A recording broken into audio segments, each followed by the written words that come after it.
This is the Lone Crater YouTube. We hope this video helps.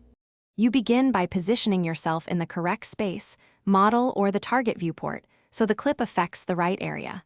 Type clip and press enter, or select viewport clip. This launches the command immediately.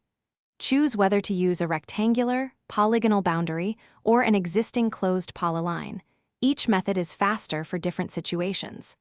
Once chosen, Autocad prompts for the boundary. Make the selection carefully, because this defines what remains visible and what gets hidden. Now you define the actual clipping boundary.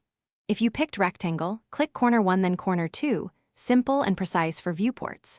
If you pick polygon, click each vertex in order and close the shape. This gives you control around irregular geometry.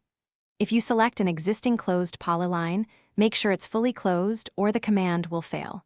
Autocad will ask to erase the old clip if one exists, except only if you want to replace it. Make sure the clipped area shows the information you need. Finish by confirming the clip and inspecting the result. Pan and zoom to verify nothing important was excluded. If you need adjustments, run clip again or edit the boundary polyline. Editing keeps you in control. Make sure the viewport isn't locked, since a locked viewport can prevent some changes. If geometry seems to disappear, use region or zoom extents to refresh the display. And double-check the boundary is closed and on a visible layer before assuming there's a deeper problem. Thanks for watching. Consider subscribing if we helped you.